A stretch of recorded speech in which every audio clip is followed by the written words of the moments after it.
Well, speaking of the system, and another AOC, another lefty windbag getting mocked for his climate change hypocrisy. I cannot get enough of it.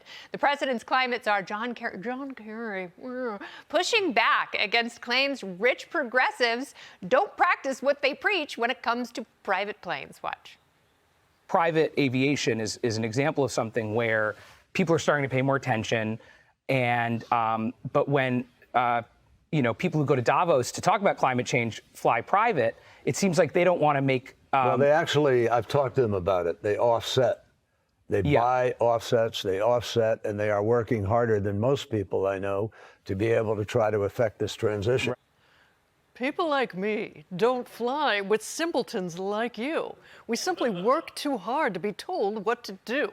Now, keep in mind, this is the same guy who flew on a private jet to collect a climate award in Iceland, Claiming he was far too busy and important to sail there. I can't paddle my own canoe to Iceland. But Kerry now also claiming President Biden plans to sidestep Congress to enact a bunch of huge new progressive climate initiatives. The president is issuing executive orders.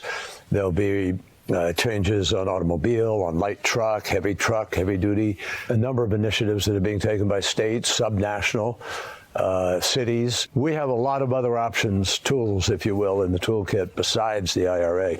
Yeah, he wants to beat you over the head with the tools in his toolkit. Trust me, does Richie Rich get to decide how the rest of us should live poorly? Jason Rantz.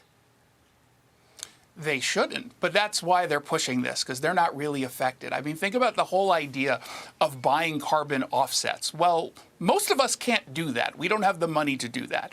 The environmentalists are their own worst enemy. I'm someone who cares about the environment. I'm advisor to the American Conservation Coalition, an organization I know you're familiar with. I mean, this is a conservative group that supports the environment because the way we look at it is not to destroy businesses, to not make life more difficult for folks, but to actually save the environment. And carbon offsets clearly don't do that. I don't think he knows how those offsets actually work. He's like, well, I have a box of tickets. The box containing the tickets is made of gold. Therefore, I am climate protected. I hate carbon so much I ate it for breakfast. But it's just the progressive climate heretics, or I guess not heretics, the blowhards. They're the ones who are cannibalizing themselves, Catherine, because on one hand you have John Kerry going, well, the president is going to take his pen and sword and he's going to save the earth with his green shield, and the president's like, I'm drilling in Alaska, woo! Yeah, I think there's really a couple of things going on here. One, I absolutely don't believe that Joe Biden is the dedicated environmentalist that John Kerry is painting him as, and frankly, I'm happy about that. And second, I think there is this real question that everybody in the administration seems to be very cheerfully ignoring, which is, does the president have the power to do this? Can he do this by executive order? More and more, we seem to be quite content to say, well, we'll try, and then the Supreme Court can tell us it wasn't allowed, which is not the way that we should be doing things. That is not a good way to do it. I will give John Kerry credit for the fact that in the fall, he did casually say at another climate conference, yeah, I really don't think the Inflation Reduction Act had anything to do with inflation, but I liked the environmental stuff in it. Of course he does. Occasionally he, delivers a nice, high-quality gaffe for us all. Yeah, because, like the TikTok ban, the federal government gets to pick winners and losers. So they get to find all their cronies' friends who have green initiatives and companies, and they get to give them billions of dollars from the Inflation Reduction Act. It's ridiculous. But, Mark, I think it's wonderful that people like this are saving the planet, one hypocritical excursion at a time. Well, I mean, look, that's one of the worst answers I've heard in terms of, oh, it's okay to take a private plane to get an environmental award. I mean, look, he said it as an offset. If they take away your gas stove, can you say, well, no, I'm going to keep my gas stove, but I'm going to lower my thermostat a half a degree. I'm going to have an offset. Yeah. No, of course not. They're not going to give you an offset.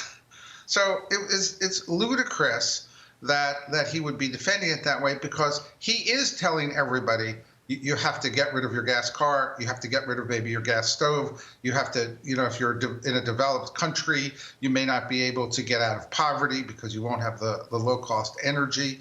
He is asking hundreds and hundreds of millions of people to make sacrifices, and he sure is not setting that example himself. No way! He's never going to have to live in austerity, but he's telling the rest of us that we will have to. No more steaks, no more cars, no more gas stoves, no more skyscrapers. The list gets more and more extreme, and fewer people are on board with it because they're like, there has to be a better way. To Jason's point, maybe put conservatives in charge of conservation because at least they're looking out for the environment and business, including small business, all at the same time. It can be done.